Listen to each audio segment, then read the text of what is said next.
This is another episode of Stand-Up Comedy, your host and MC, celebrating 40-plus years on the fringe of show business. Stories, interviews, and comedy sets from the famous and not so famous. Here's your host and MC, Scott Edwards. Hi, and welcome back to the podcast. This is your host, Scott Edwards. Hey, before I get into this week's stand-up comedy sets, and I've got two great comics for you, I wanted to remind everybody I've got a book on Amazon called 20 Questions Answered About Being a Stand-Up Comic, and an ebook called Be a Stand-Up Comedy or Just Look Like One. These two books will help anybody interested in the industry. They're very affordable, and they're both on Amazon. Okay, advertisement over. Let me tell you about this week's show. Coming up later on, a very funny comedienne. She was a regular at my club for over a decade, did a lot of television back in the day. In fact, she's still touring and doing stand-up comedy. Cathy Ladman, live on stage. You may have seen her on TV, as I mentioned, but she still does clubs all around the country. Very funny young lady, and I know you'll enjoy that. That's later on, and she's got some great new material to share. New meaning since 1990. And to open things up, a really good friend of mine. He's out of Seattle, Washington. You've heard him many times on the podcast. He's a regular on the show. I've done a few interviews with him. I use his comedy material a lot. Why? Because he's really funny. I know you'll enjoy him. On this particular set, he talks about marriage, being single, and a lot about his kids. He's got a teenage daughter, and that's always ripe for comedy material. So I know you'll enjoy these two comedy sets. So sit back and relax. Ladies and gentlemen, coming up later on, Cathy Ladman, and right now, live on stage, Kermet Apio. But like I said, in your 40s, you don't worry, you don't take it as seriously, you find the humor, you don't get mad. Like, here's one thing I learned, and I find humorous: when you turn 40, you become invisible to women under 30. And that's fine. I'm a happily married guy. I just don't want to be crossing the street and get hit by a red Pontiac Solstice. I mean, what was that? I didn't see anything. What happened? I said something that had no long-term goals, but I didn't see it at all. Must have been a sad rabbit or something, right?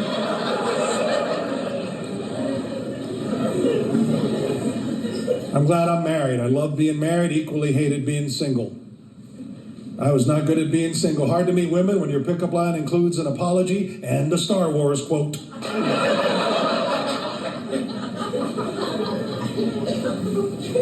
And insecure and broke is one thing. Insecure, broke, and single, that's the frosting on the loser cake. I did this one time. This is true when I was single. I'm in the bank. I'm doing the transaction.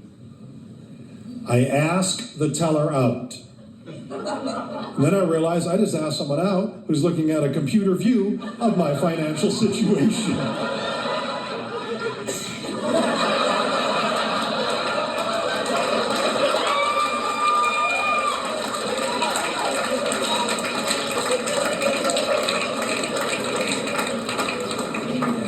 There is nothing you can say at that very moment. I've got other accounts. There's one I keep negative.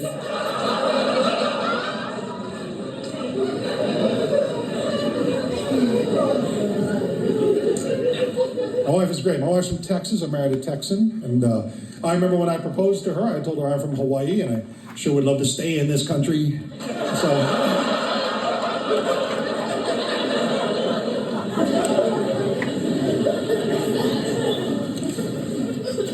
My wife is great. We've been married 16 years.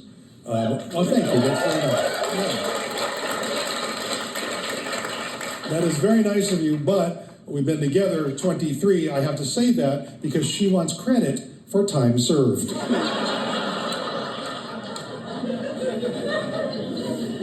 Married or not, been together a long time, 23 years. And we met in a bar because 23 years ago, pretty much what you had to do.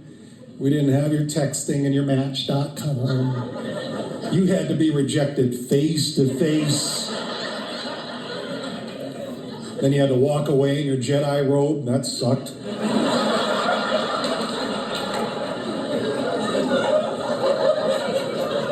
No, you do want to dance.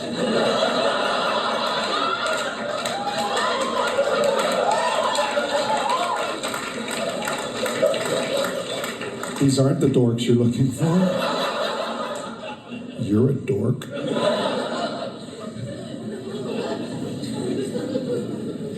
23 years we've been together. I realized last year how long my wife and I have been together. We had a power outage in our neighborhood one night, and we're looking out the window, everything. Street lights out, every house, the whole neighborhood is pitch black, and I hear my wife's voice say this. So, did you pay the bill? No, I made them so mad they went, you know what, shut the whole town down. I hate that guy.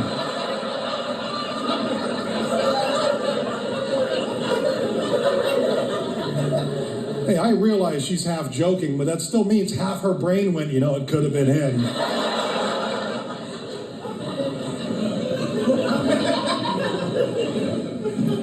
23 years we've been together. My wife and I have been together so long that she could be mad at me and I could not know why. And I'm cool with that. Because I've learned that knowing doesn't help at all. I don't know what causes a hurricane, but I do know when it's time to hide in the bathroom. I know that part. She was mad at me in the morning one time. I just woke up. What could I have done? I'm not kidding. I wake up, I walk out, I sit down. Oh, I can't believe, because you're just talking about something I was going to say, and then you were just died around.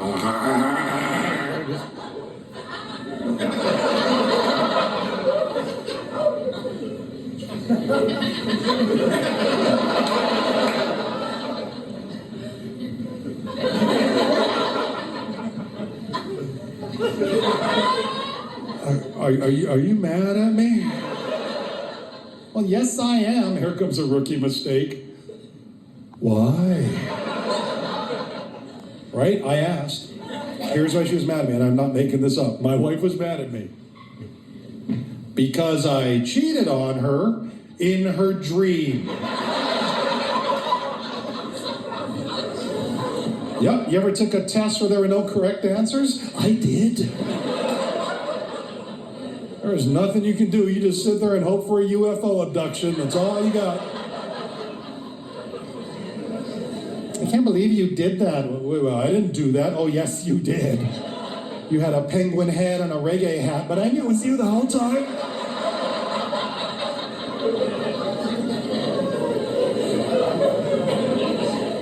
So I did the only thing I could think to do. I went back to sleep and apologized to her in my dream. So...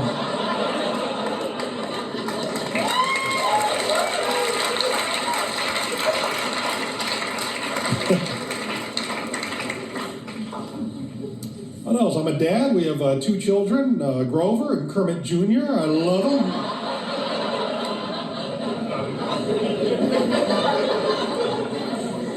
I love being a dad. Best thing ever to happen to me by far. And to be honest, it was not my idea.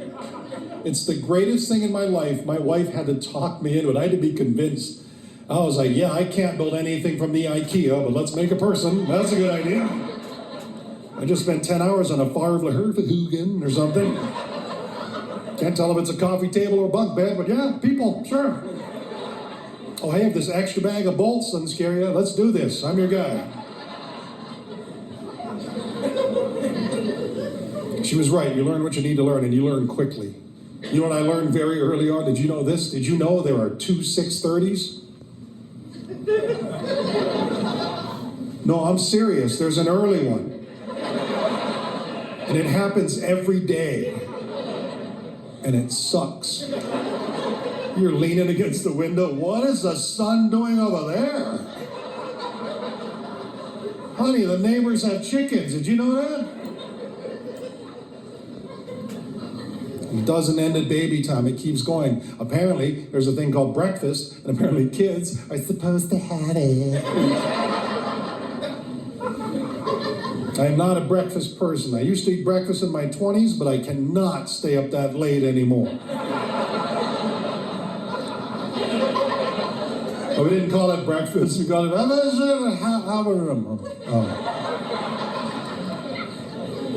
Don't worry, that joke's not for everybody, just the alcoholics. They're with me. They know where I am. I'll see them at Denny's. That's going to happen.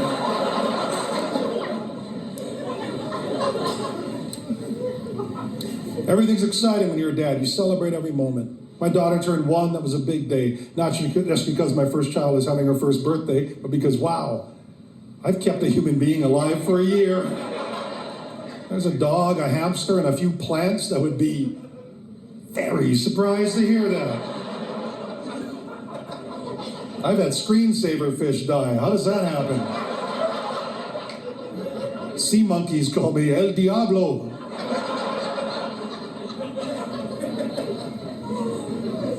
You're always a dad. It becomes who you are, even when you're not around the family. That is how powerful it is.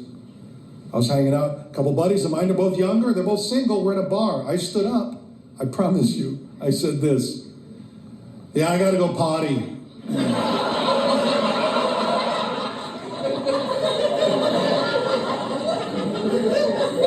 What did you just say? I said I gotta punch somebody. Why? I was gonna go over there and punch somebody, and then go potty. Dog! I need to go night-night. It's 9:30 already. I love being a dad, and you enter into a whole new universe, one that you do not know is there. TV shows, a bunch of TV shows I didn't know existed. Now I know everything about them. And I understand I was one of these people, but it cracks me up when people who don't have kids say things like, well, when I have kids, I'm not just going to plop them in front of the TV.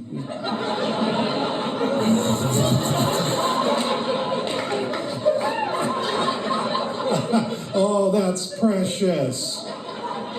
So you're not planning on, I don't know, pooping for 10 years, are you? Will there be unicorns in this magical land of yours? Or the body cleans itself somehow? You can't say what you're going to do in parenthood. Parenthood will teach you as you go. Things that you have no idea. Here's something I did not know, and I know now. You create language as a parent. I learned this when I heard my wife say this to my children. So,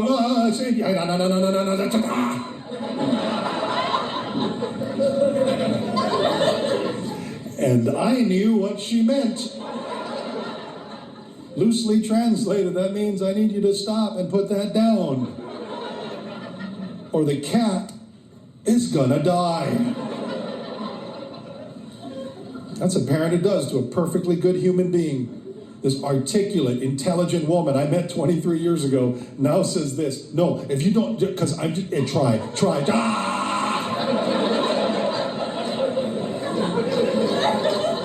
That was a poem I just read to you people. That is 8 sentences shoved into one mad haiku. That's what that is. You lose control over your mouth when you become a parent. And when it starts happening, you cannot believe it's you. Here's my story on that same topic. I have a preteen daughter now, and yes, you should pity me a lot. I had no idea. When your sweet little girl becomes a preteen, you cannot be prepared for that moment. It's like being in a Transformer movie. You know? Oh, a cool car. Big scary robot. What's happening?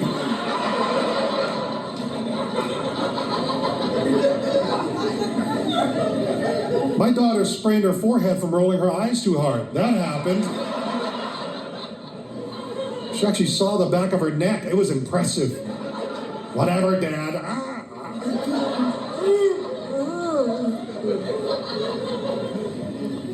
How has preteen daughter not been a James Bond villain? How has that not happened? You'll never get away with this. Your face won't get away with that.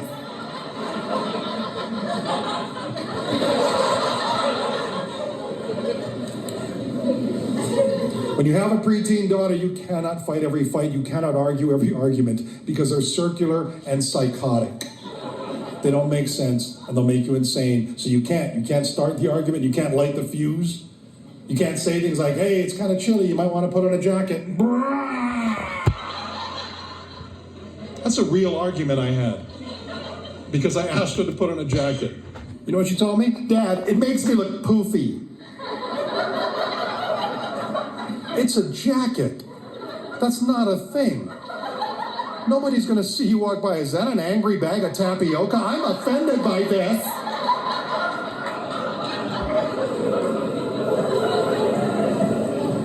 The arguments with a preteen daughter are crazy, to the point where the one I'm going to tell you about, I don't remember the topic of the argument. I don't remember what we were arguing about. That's how stupid it was. It could have been something like I said, hey, breathing is good, and then she stopped breathing. Why'd you stop breathing? Well, you don't understand me. It could have been that. I don't remember the topic of the argument, partly because what I do remember is what I said to my daughter, who I love dearly. I love this girl so much, but in this moment, I was getting uptight, I was getting angry, and in the middle of this argument, folks, not proud, here's what I said to my own daughter. You know what? I'm gonna fart on your neck. I said that.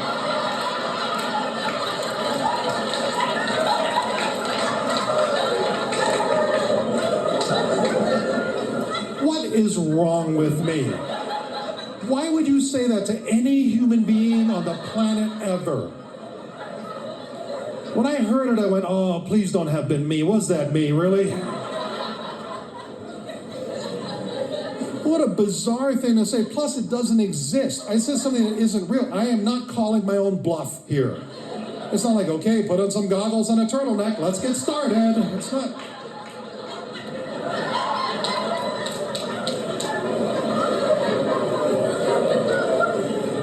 And by the way, once you've said that, walk away. You are done. You have lost the argument. And you don't just lose that moment, you lose for a while, because try parenting after you said that to your preteen daughter. There is nothing you can do. Hey, I'm going to need you to clean your room. Oh, are you going to fart on my neck, Dad?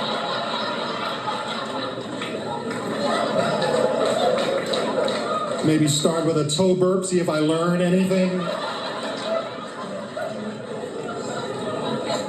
That's when you tap out. Mom, you're in. Boom. I am not good at this. That was Kermet Apio from Seattle, live on stage. Man, he's such a funny guy. You know that name Kermet Apio, he's originally from Hawaii. I didn't mention that in the opening, but he is such a funny guy and such a good friend. It's great to always share his material. And being married and having kids is something that's relatable to everybody, so I know you enjoyed that. Hey, let's keep it going. We have some great comedy by a very funny comedienne. She's still performing. In fact, she was just part of a concert down in L.A. this last week, but she used to do a fair amount of TV and, as I said, was a regular at my club.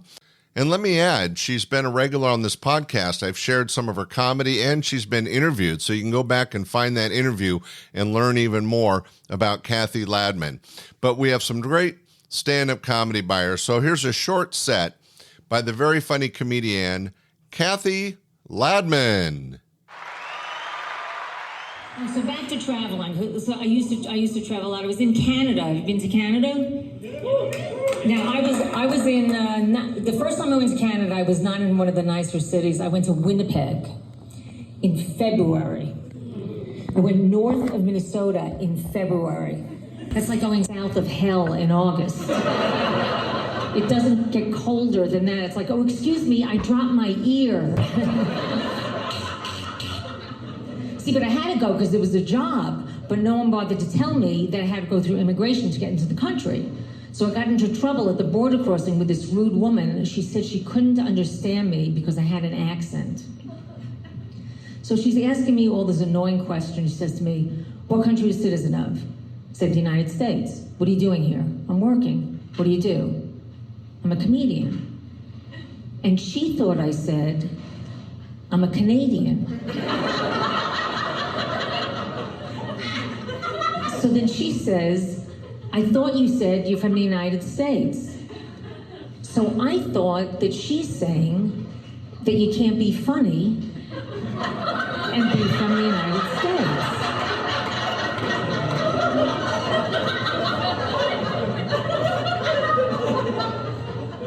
So then I said, you know, Will Rogers, a great American, had a terrific sense of humor.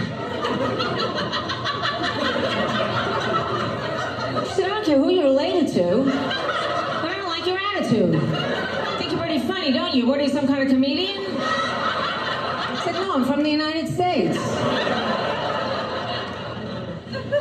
Can't believe I remembered all that. My memory is really fading.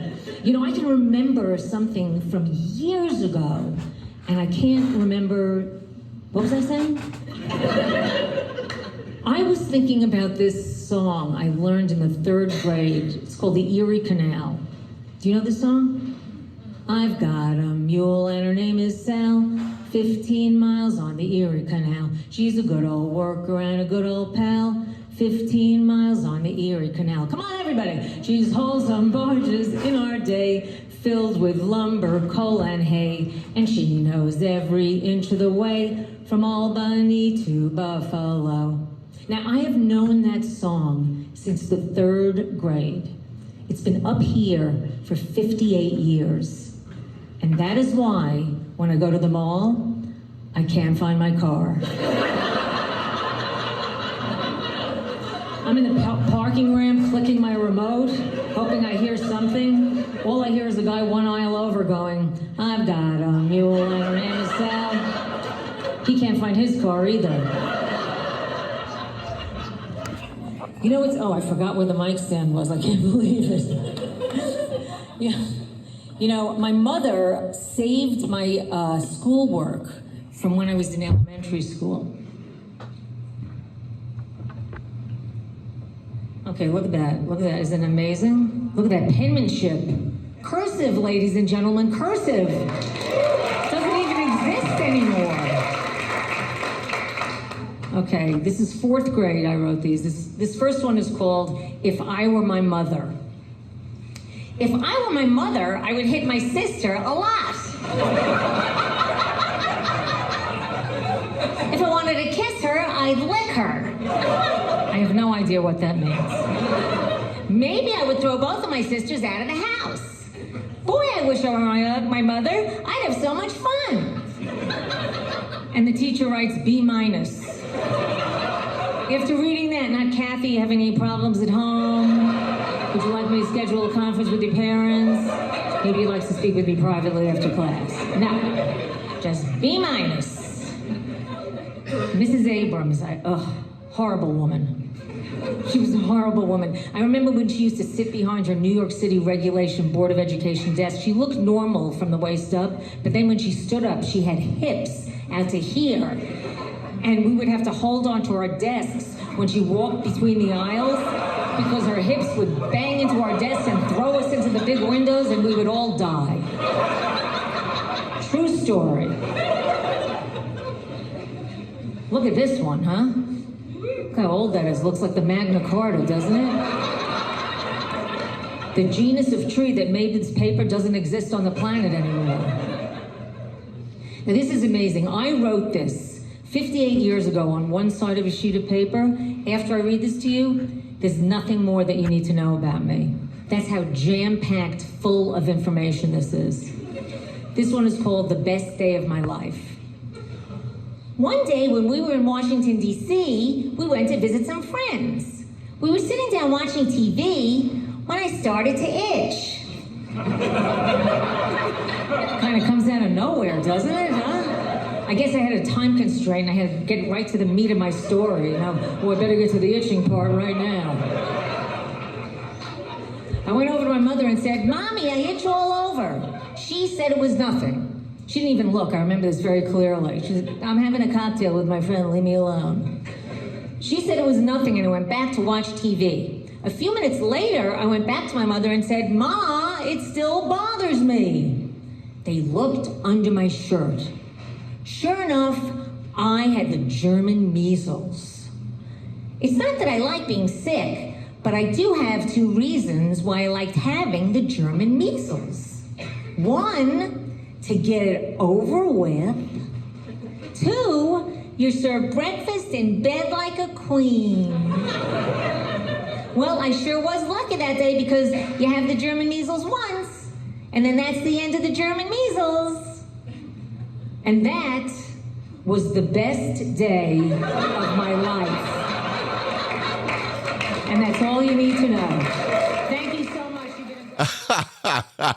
That was Cathy Ladman live on stage. And earlier you heard from my good friend out of Seattle, Washington, Kermet Apio, talking about marriage and his kids. Well, ladies and gentlemen, two great short comedy sets to entertain you this week. I know you enjoyed them as much as I did in presenting them to you. If you get a chance, tell your friends, rate us if you can. But most important, enjoy life and keep a smile on your face. And stand-up comedy is always good for that. We'll be back next week with one of our interview shows. Hey, thanks for listening. Bye. We hope you enjoyed this episode of Stand-Up Comedy, your host and MC. For information on the show, merchandise, and our sponsors, or to send comments to Scott, visit our website at www.standupyourhostandmc.com. Look for more episodes soon and enjoy the world of stand-up comedy. Visit a comedy showroom near you.